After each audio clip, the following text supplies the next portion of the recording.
Welcome to Fempower Health. This is Georgie. In today's episode, we're talking about celiac disease, but not just about gluten or diet.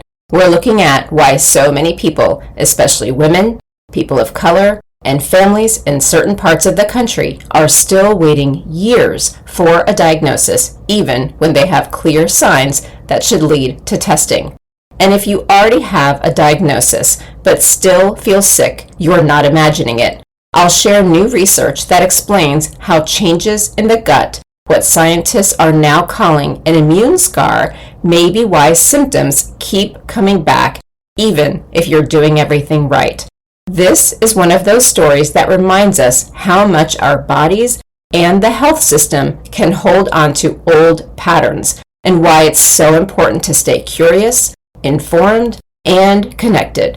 And if this episode resonates with you, or if you know someone who's still looking for answers about their gut health, please share it with them. It's a small way to make sure more people have the facts they need to advocate for themselves.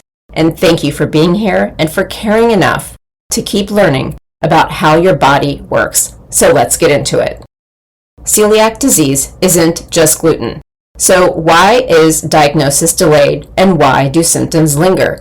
New research reveals years-long delays in diagnosis, even for high-risk patients, and a hidden immune scar that persists after going gluten-free. New data shows that even people with clear risk factors for celiac disease are waiting years to be diagnosed. And for many women, people of color, and those in the South, the delay is even longer. Meanwhile, a groundbreaking study reveals that symptoms often persist because of a lasting immune scar in the gut, even after going gluten-free. One study presented at Digestive Disease Week 2025 by Weill Cornell Medicine and Beyond Celiac reviewed health insurance claims from over 9,000 people with celiac disease. It found the average time to diagnosis is 3 years, even in patients with symptoms or conditions that should have prompted early testing. That delay is worse for women versus men, Black and Hispanic patients versus white patients, older patients versus children, and patients in the South versus other U.S. regions. So why does this matter? Celiac disease can lead to malnutrition, anemia, infertility, neurological issues, and more. So early detection is critical. There are high-risk symptoms and conditions that should prompt celiac testing. Most people think celiac is around digestive issues, but it's much broader than that. Clinical guidelines say testing should happen if someone has GI symptoms such as pain, diarrhea, or constipation, iron deficiency anemia, neurological signs like ataxia and neuropathy, mouth ulcers, unexplained weight loss, type 1 diabetes, autoimmune thyroid disease, a family history of celiac disease. And even with these, delays persist. Failure to thrive in children leads to quicker testing, but conditions like ataxia, a neurological sign, have the longest delays. Why do celiac disease symptoms persist even on a gluten-free diet? Published in Nature Immunology and funded by Beyond Celiac, a new study from Oxford University found that people with celiac disease often retain an immune scar in their gut lining, even while avoiding gluten. This scar includes persistent inflammation, ongoing activation of CD8+ killer T cells, disrupted gut lining and impaired nutrient absorption, increased sensitivity to trace gluten exposure. And as Dr. Michael Fitzpatrick of Oxford University said, many people living with celiac disease have problems with ongoing symptoms despite their best efforts at the gluten-free diet. The immune scar in the gut lining that we have described could be contributing to their ongoing symptoms. So let's talk about the immune response in celiac disease. The research used single-cell and spatial transcriptomics to map immune and epithelial cell behavior in the small intestine. In simple terms, that means scientists looked at individual cells in the gut to see exactly how they behave communicate, and change in people with celiac disease, and even after removing gluten from the diet.